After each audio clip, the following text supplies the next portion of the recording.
Madam చెప్పండి, iBomma Ravi arrest మీద మీ అభిప్రాయం ఏంటి? కరెక్టే జరిగింది. ఏంటంటే మా సినిమా ప్రపంచాన్ని యావత్తు మొత్తాన్ని కలిపి ఆర్థిక నష్టాలలో ముంచేసేసాడు. అటువంటి వ్యక్తి అరెస్ట్ చేయడం కరెక్టే జరిగింది. పైగా అతను ఇంతకు ముందర పోలీసులకు కూడా సవాల్ విసిరాడంట, మీరు నన్ను గనక పట్టుకుంటే మీ చరిత్రలన్నీ ఇప్పుతాను అని. ఇప్పుడు ఇప్పమని చెప్పండి. ఇప్పుడు సామాన్యుడు మరి దేవుళ్ళ కొలుస్తున్నారు రవిని, మరి కొలుస్తాడు. ఇంతకు ముందర థియేటర్లలో సినిమాలు ఆడేవి, ఇంతకు ముందర కూడా థియేటర్లోనే సినిమాలు ఆడేవి. ఒక టీవీలు ఉండే కావు, ఒక ఫోన్లు ఉండే కావు, ఒక హోమ్ థియేటర్లు ఉండే కావు, ఏమీ ఉండే కావు. చక్కగా థియేటర్కి వెళ్ళి ఒక 100 రూపాయలు, ఒక 50 రూపాయలు, ఒక 25 రూపాయలు టికెట్ దగ్గర నుంచి సినిమాని ఎంజాయ్ చేసేటటువంటి ప్రేక్షకులు లేకపోలేరు, సినిమా అభిమానులు లేకపోలేరు. అటువంటి సినిమా ప్రపంచాన్ని ఇంత ఆర్థిక నష్టాల్లో దించి మా సినిమా ప్రపంచాన్ని ఒక్కసారిగా కొల్లగొట్టాడు ఫైనాన్స్ పరంగా. మరి వేల కోట్లు పెట్టి ప్రొడ్యూసర్లు ఏంటి, డైరెక్టర్లు ఏంటి, ఆర్టిస్టులు ఏంటి, తర్వాత టెక్నీషియన్స్ ఏంటి, 24 క్రాఫ్ట్స్ కష్టపడి పనిచేసేది రేయనక పగలనక ఐబొమ్మలో రిలీజ్ చేసుకోవటానిక. సామాన్యులు వేలు పెట్టి టికెట్ కొనుక్కోవద్దు. అది నేను దానికి కూడా నేను మా సినిమా ప్రపంచం నుంచి ఒప్పుకుంటున్నాను. సినిమా టికెట్ల రేట్లు ఒకటి తగ్గాలి, తర్వాత స్నాక్స్లు థియేటర్లో పెరుగుతున్నటువంటి తినుబండారాల రేట్లు కూడా తగ్గాలి. ఏంటి తినుబండారాలు, మన ఊరంగా సరదాగా నేను థియేటర్కి వెళ్తే ఒక్కదాన్ని వెళ్తే 3000 అయిపోయింది ఒకటే టికెట్. సరదాగా ఏదో సినిమా ఎంజాయ్ చేద్దామని మల్టీప్లెక్స్కి వెళ్ళా. అసలు మల్టీప్లెక్స్లో ఎలా ఉంది రేటు, సింగిల్ థియేటర్లో ఎలా ఉంది రేటు, ఎలా ఉందని చూద్దామని నేను కూడా సినిమాలు తక్కువ చూస్తాను చూడటము. కానీ వెళితే నాకు ఒకదానికి 3000 వదిలినాయి. నేను ఒక సాధారణమైనటువంటి సాదాసీద ఒక చిన్న ఆర్టిస్ట్ని, ఒక చిన్న మహిళని, నాకు అవకాశాలు లేవు. లేకపోయినా కానీ మా సినిమా ప్రపంచంలో మాకుంటాయి మా కష్టాలు, మా బాధలు. మాకు వేషాలు లేక తెల్లారిగట్ట లెగిచి వెళ్ళి లొకేషన్కి వెళ్ళి మేకప్ వేసుకొని కాస్ట్యూమ్స్ వేసుకున్న తర్వాత కూడా ఇంటికి తిరిగి వెళ్ళినటువంటి రోజులు లేకపోలేదు మాకు. అంటే దేశవ్యాప్తంగా కూడా పూర్తి మద్దతు లభిస్తుంది. ఎందుకంటే తను చేసింది సినిమా ప్రపంచానికి చాలా ద్రోహం చేశాడు, ప్రేక్షక ప్రపంచానికి న్యాయం చేశాడని ప్రేక్షకులు అనుకుంటున్నారు. కానీ ఇక్కడ సినిమాలు లేనిదే ప్రపంచంలో ఆనందం కానీ, ఆహ్లాదం కానీ, ఎంటర్టైన్మెంట్ కానీ ఇవన్నీ ఏమీ ఉండవు. ఇది మొత్తం మనిషి లైఫ్ మొత్తం ఒక ఎత్తు అయితే, మనిషిలో ఉన్నటువంటి సాయంత్రం 6 లేకపోతే ఇంటికాడ ఉన్నప్పుడు, లేకపోతే సండే ఉన్నప్పుడు, ఆఫీస్కి హాలిడే ఉన్నప్పుడు, ఫ్యామిలీతో వెళ్ళడానికి సినిమా ప్రపంచం ఒక ఎత్తు. చక్కగా కాసేపు వెళ్తాడు థియేటర్కి, కాసేపు తినొస్తాడు, ఎంజాయ్ చేస్తుంటాడు. దీని గురించి అంటే పోలీసులు ఎందుకు చేయరాయా? చాలా నష్టం తీసుకొచ్చాడు మా సినిమా ప్రపంచానికి. ఒక ఐబొమ్మ రవి అనే వ్యక్తి చాలా అంటే చాలా వేల కోట్లలో మునిగిపోయింది సినిమా ప్రపంచం. ఇవాళ రోజు దిల్ రాజు గారు ఎటువంటి ఆర్థిక సమస్యల్లో ఉన్నారు, డి సురేష్ బాబు గారు ఎటువంటి ఆర్థిక సమస్యల్లో ఉన్నారు, సి కళ్యాణ్ గారు ఎటువంటి ఆర్థిక సమస్యల్లో ఉన్నారు, అందరూ చాలా వరకు ఆర్థిక సమస్యల్లో ఉన్నారు. ఎందుకంటే మరి ఇంతకు ముందులా ఇప్పుడు ఐబొమ్మ అనేది రాకముందులా ఒక 100 రోజులు, ఒక 50 రోజులు థియేటర్లో సినిమా పడిన తర్వాత దేనిట్లోనైనా బయటకు ఓపెన్ అయ్యేది. ఈ ఐబొమ్మ వచ్చిన దగ్గర నుంచి మార్నింగ్ షో పడిందో లేదో ఈవినింగ్ కల్లా అది మాస్టర్ ప్రింట్ వెళ్ళిపోతుంది. ఇక్కడ నష్టపోయేది ఎవరు? మా సినిమా వాళ్ళమేగా.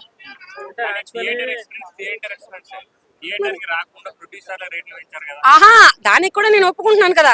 ప్రతి ప్రొడ్యూసర్ కి నేను చెయ్యెత్తి దండం పెడుతున్నానండి. టికెట్ల రేట్లు చాలా విపరీతంగా పెరిగిపోయి ఉన్నాయి. ప్రేక్షకుల్ని, మన సినిమా అభిమానుల్ని కొంచెం అర్థం చేసుకొని టికెట్ల రేట్లు తగ్గించండి. నేను వెళ్ళే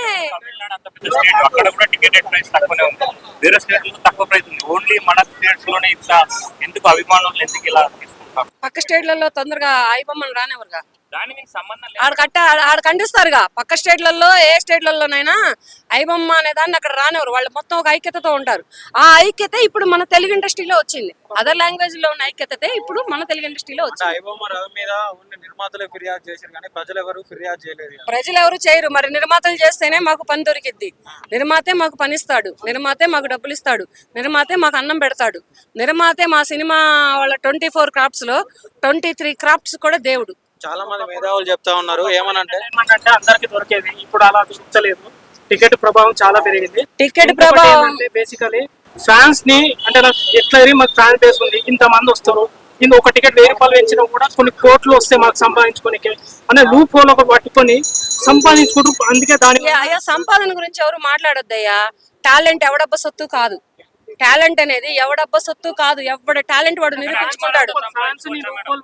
అభిమానులతో ఒకప్పుడు చిరంజీవి అభిమానులను సంపాదించుకోలేదా? ఎన్టీఆర్ గారు అభిమానులను సంపాదించుకోలేదా? నాగేశ్వరరావు గారు అభిమానులను సంపాదించుకోలేదా? కృష్ణ గారు సంపాదించుకోలేదా? అప్పుడు కూడా డబ్బులు సంపాదించుకున్నారు. అప్పుడు వాళ్ళు కూడా ఆర్థిక పరంగా ఉన్నారు. అప్పుడు జనరేషన్ లో 6 రేట్లు ఉన్నాయి, ఇప్పుడు జనరేషన్ లో ఈ రేట్లు ఉన్నాయి. అందాక దానికి కేజీ కూరగాయలు ఎంతో చూడండి ఒకసారి వెళ్ళి, కేజీ ఆయిల్ ప్యాకెట్ ఎంతో చూడండి వెళ్ళి. హైదరాబాద్ సిటీలో ఇంటి రెంట్లు ఎంతో చూడండి, ఒక సింగిల్ రూమ్ రెంట్ ఎంతో చూడండి.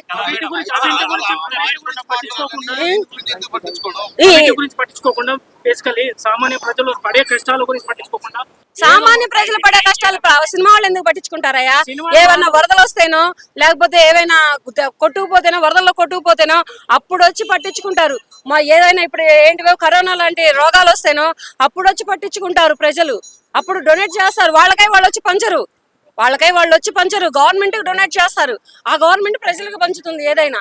మరి ఇది కూడా ఉంది కదా. హీరో రెమ్యునరేషన్ చాలా ఉన్నది. మీరు అంటున్నది ఇంత ముందు లైక్ ఎవరైతే పనిచేసే వాళ్ళు ఉన్నారో కార్మికులు సినిమా ఇండస్ట్రీలో అదంతా వాళ్ళ ఇష్టం అయ్యా, వాళ్ళని ప్రశ్నించడానికి మీరెవరు? అంటే మీరు అన్నారు మీరు ఆ హీరోకి అభిమానులు కదా, మీరందరూ కూడా అదే హీరోలకి అభిమానులు కదా. ఒక్కొక్కడు ప్రభాస్ అంటే 7 నుంచి 7 దాకా కోసుకుంటాడు, ఎవరు మన అల్లు అర్జున్ అంటే 7 నుంచి 7 దాకా కోసుకుంటాడు, ఇంకొకటి ఏంటంటే మన రామ్ చరణ్ అంటే 7 నుంచి 7 దాకా కోసుకుంటాడు. మరి ఇప్పుడు ఉన్న వాళ్ళందరూ అదే నిర్మాతలకి అదే సినిమా హీరోలకి సినిమా హాల్ ఉంటాయి కదా, 90% ఉంటాయి, వాళ్ళే కంట్రోల్ చేయొచ్చు కదా. నువ్వు రెచ్చగొట్టే వ్యాఖ్యలు చేస్తావు, నువ్వు చెప్పు. యాక్చువల్లీ మీరు ఏమంటున్నారంటే కార్మికులు కూడా పనిచేస్తారు, అలా పనిచేస్తారు కదా, వాళ్ళ జీతాలేమో తక్కువ ఉన్నాయి. వాళ్ళు ఏమి లేవు, వాళ్ళకి జీతాలు బాగానే ఉన్నాయి. మొన్ననే పెంచారు, మొన్ననే కార్మికులు అందరూ కలిపి ర్యాలీ చేస్తే మరి వాళ్ళు అంతే అడిగారు, 30% అడిగారు, 300 అడిగారు. వాళ్ళు ఎక్కువ అడగలేదా? ఇప్పుడు ఒక సినిమా ఫ్లాప్ అయితే రెమ్యునేషన్ తిరిగి ప్రొడ్యూసర్ కి హీరో ఇస్తాడు. ఈ 25 చాలా మంది ఇచ్చారు, కృష్ణ గారు ఇచ్చారు, రామారావు గారు ఇచ్చారు, నాగేశ్వరరావు గారు ఇచ్చారు, శోభన్ బాబు గారు ఇచ్చారు. అలాగే ఇప్పుడు కూడా ఇస్తారు. ఇప్పుడు ప్రభాస్ గారు ఇస్తారు. ఇప్పుడున్నటువంటి చిరంజీవి గారు కూడా బ్యాక్ ఇస్తారు. మీకు అవన్నీ చెప్పాలంటే పోయి అక్కడ ఎత్తుకొని వస్తాయి. రీసెంట్ గా తీన్మార్ మల్లన్న సజ్జనార్ గారి మీద చేసినటువంటి వాక్యాలను ఎలా చూస్తారు? ఖండిస్తున్నాను నేను. అతనెవరయ్యా? ఒక పోలీస్ డిపార్ట్మెంట్ లో ఒక పోలీస్ గురించి మాట్లాడటానికి అతనెవరు? అతనికి ఏ రైట్స్ ఉన్నాయి? అతను ఎలా మాట్లాడతాడు? అతని పనేదో అతను చూసుకుంటే బాగుంటుంది.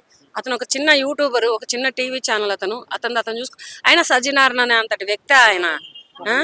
ఏ సజ్జనార్ గారు మాత్రం వదలరు చెప్తున్నా నేను. అతనికి భార్య పట్టిస్తే గానీ పట్టుకొని చేత గానీ పోలీసు వ్యవస్థ ఉన్నది ఇప్పుడు అని చెప్పేసి మాట్లాడుతున్నారు. ఏమో వీళ్ళే ప్లాన్ వేసారేమో. రవి ఎవరిని బట్టి ఎవరి ద్వారా పట్టుకోవాలో వాళ్ళ ద్వారా పట్టుకుంటారు. ఇప్పుడు 30 ఏళ్ల క్రితం ఏం జరిగేదంటే, కొడుకు కనుక ఏమైనా పని చేశాడు అనుకో, ఇంటికి వచ్చి తండ్రినో అన్నమో పట్టుకెళ్ళేవాళ్ళు, వాడు దొరికేవాడు. ఇప్పుడు కూడా అలాగే భార్య ద్వారా పట్టుకున్నారు, లేకపోతే నిజంగానే వీళ్ళే పట్టుకున్నారు. మీకేం తెలుసు? మీరు లైవ్ లో చూసారా? లైవ్ లో చూసి మీరు యూట్యూబర్స్ మాట్లాడుతున్నారా? లేదు కదా. వాళ్ళే పట్టుకొని ఉండొచ్చు. భార్య అని మాట వచ్చింది, అది భార్య పట్టించిందో లేకపోతే డైరెక్ట్ గా వీళ్ళకే దొరికాడో ఎవరికి తెలుసు? మీరు యూట్యూబ్ లో పట్టుకుంటే వెళ్ళి వాళ్ళ ముఖం మీద పట్టుకుంటున్నప్పుడు కెమెరాలు పెట్టి అప్పుడు మాట్లాడండి, ఒప్పుకుంటాను నేను కూడా. భార్య పట్టించిందో అదే వాళ్ళ భార్య దగ్గరికి వెళ్ళి ఇంటర్వ్యూ తీసుకున్నారా? నీ భర్తే కదమ్మా, నువ్వు ఎందుకు పట్టించావని మీరు ఎలా మాట్లాడతారయ్యా? భార్య పట్టిస్తే పట్టుకున్నాడు. ఇదిగో ఇప్పుడు కనుక ఒకసారి కనుక దొరికారంటే వీళ్ళ ఎత్తులకు పై ఎత్తులను మొత్తాన్ని చిత్తు చేస్తారు. ఎవరిని మేధావులు చెప్తా ఉన్నారు, రవి గారిని పోలీస్ వ్యవస్థలోకి తీసుకోవాలి, సైబర్ క్రైమ్ సమస్యలన్నీ తీరుతాయి, ఆర్మీలోకి తీసుకోవాలి అట్టంటోని. మోడీ గారు లాంటి పక్కన పెడితే బాగా పనికొస్తాడు వాడు. ఇట్టండి చిల్లర పనులు చేసి సినిమా ప్రపంచాన్ని ఆర్థిక నష్టాలు తేవడం కాదు వాడు. మోడీ గారు లాంటి వాడు చేతుల్లో పడితే సరిగ్గా పనిచేస్తాడు. ఆర్మీకో లేకపోతే పోలీస్ వ్యవస్థకో తీసుకోవచ్చు. ఏంటంటే బ్రెయిన్ అలా ఉంది. ఆ బ్రెయిన్ బట్టి మొత్తం ఇప్పుడు అన్నాడు చూడు తీన్మార్ మల్లన్న, వాళ్ళు ఏమన్నా సైబర్ నేరగాళ్ళని పట్టుకోమని, ఆ నేరగాళ్ళు మొత్తం హ్యాండ్ ఓవర్ లో దొరికిపోతారు. ఇతను క్యాచ్ చేస్తాడు, ఇతను పోలీసులకి సహకరిస్తాడు. మరి అటువంటివి కూడా చేయొచ్చు పోలీసులు. ఇప్పుడు చాలా మంది దొంగలైన వాళ్ళు, వాల్మీకిలైన వాళ్ళు ఉన్నారు, దొంగలైన వాళ్ళు ఏకలవ్యులైన వాళ్ళు ఉన్నారు. ఇటువంటి వాళ్ళలోనే ఇతను ఒకడేమో తీసుకోవచ్చు. కానీ ఇటువంటి మంచి పనికి ఉపయోగించుకోవాలి. కానీ ఒకళ్ళని బాధ పెట్టి ఇంకొకరిని సంతోషపెట్టే విషయాలలో మాత్రం దీన్ని ఖండిస్తున్నాను ప్రస్తుతానికి. ఐబొమ్మ రవిది చాలా తప్పు ఉంది.